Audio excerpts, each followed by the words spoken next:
Dear friends, have you ever thought there was a time when airplanes were not there and it was impossible to fly? Then how and who made this possible? Yes, it was the Wright brothers, Orville Wright and Wilbur Wright, who were the first American inventors to invent, build, and fly the world's first airplane. They made the first controlled, engine-powered, heavier-than-air kind of aircraft named Wright Flyer on December 17, 1903. They flew it 6 kilometers south of Kitty Hawk, North Carolina. Next year, in 1904, the Wright brothers developed the Wright Flyer II, which made longer duration flights, after which, in 1905, the first truly practical fixed-wing aircraft was made, the Wright Flyer III. Wilbur and Orville Wright were 2 of 7 children born to Milton Wright, an English clergyman, and Susan Catherine Kerner, a German. Orville Wright was born on August 19, 1871, and died on January 30, 1948, and Wilbur Wright was born on April 16, 1867, and died on May 30, 1912. The other Wright siblings were Roislene, Lauren, Catherine, and twins Otis and Ida. None of the Wright children had middle names. There is an interesting story behind the Wright brothers finding their interest in flying machines. One day, their father brought home a toy helicopter for his 2 younger sons. It was made of paper, bamboo, and cork with a rubber band to move its rotor. Wilbur and Orville played with it until it broke, and then they built their own. Later, they said that their experience with the toy was the spark of their interest in flying. Both brothers attended high school but did not receive diplomas. The diploma was awarded posthumously, meaning after death, to Wilbur on April 16, 1994. Orville dropped out of high school after his junior year to start a printing business in 1889. Wilbur joined the print shop, and in March the brothers launched a weekly newspaper, the West Side News. In those days, there was a bicycle craze rising across the world, and seeing this, in December 1892, the brothers opened a repair and sales shop called the Wright Cycle Exchange, later named Wright Cycle Company. In the mid-1890s, they saw newspaper articles and photographs of the basic flying gliders by Otto Lilienthal in Germany. Soon they heard that during a test flight, Lilienthal was killed while using his glider to glide in the sky.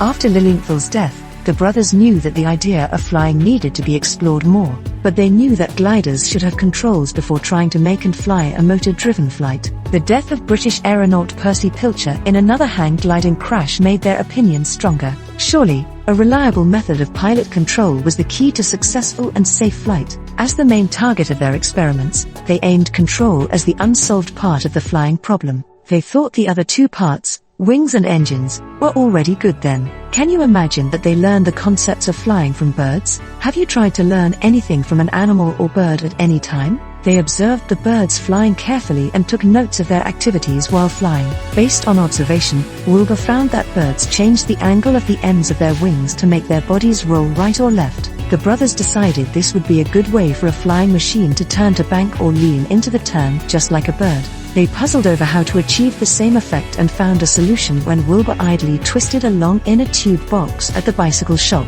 On July 27, 1899, the brothers put wing warping to the test by building and flying a biplane kite with a 5-foot, 1.5 meters, wingspan, and a curved wing, with a 1-foot, 0.30 meters, chord. When the wings were warped, or twisted, the edge that was warped down produced more lift than the opposite wing, causing a rolling motion. They wanted to improve the lift, so they built the 1901 glider with a much larger wing area and made dozens of flights in July and August for distances of 50 to 400 feet. The glider stalled a few times, but the parachute effect of the forward elevator allowed Wilbur to make a safe flat landing. One after another they faced many issues when testing the flight of their model planes. One day, on the trip back home, a deeply sad Wilbur remarked to Orville that man would not fly in 1,000 years. Then they made longer, narrower wings, in aeronautical terms, wings with a larger aspect ratio, which is wingspan divided by chord, the wing's front to back dimension. Such shapes offered a much better lift to drag ratio than the earlier wings they had tried so far.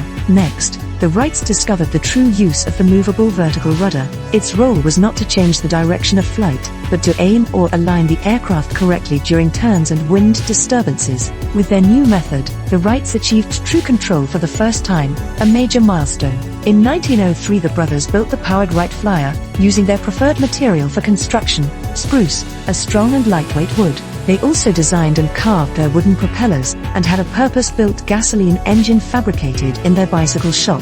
The engine had a basic version of a carburetor and had no fuel pump.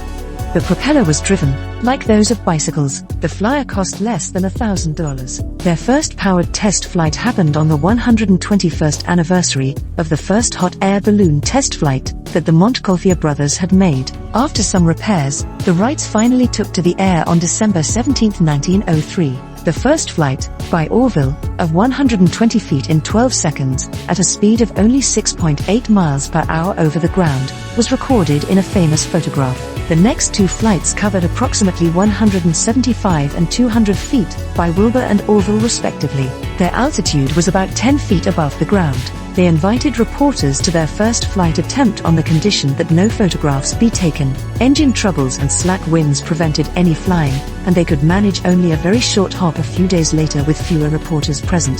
The Wrights decided to slowly close the bicycle business so they could concentrate on creating and marketing a practical airplane. On September 20, 1904, Wilbur flew the first complete circle in the air in history by a manned Heaviathlon air-powered machine, covering 4,080 feet in about a minute and a half. In 1905 they built a new airplane, the Flyer 3. After Orville suffered a bone-jarring and dangerous fatal crash on July 14, they rebuilt the plane. These modifications in axes, pitch, roll, and yaw greatly improved stability and control, after which they were able to fly long flights ranging from 17 to 38 minutes and 11 to 24 miles. Around that time, the U.S. Army Signal Corps was inviting bids for the construction of a flying machine under military contract. The Wrights submitted their bid and were awarded a contract. The brothers' contracts required them to fly with a passenger, so they modified the 1905 Flyer by installing two upright seats. Charlie Furniss, a mechanic from Dayton, became the first fixed-wing aircraft passenger on separate flights with both brothers on May 14, 1908. Later,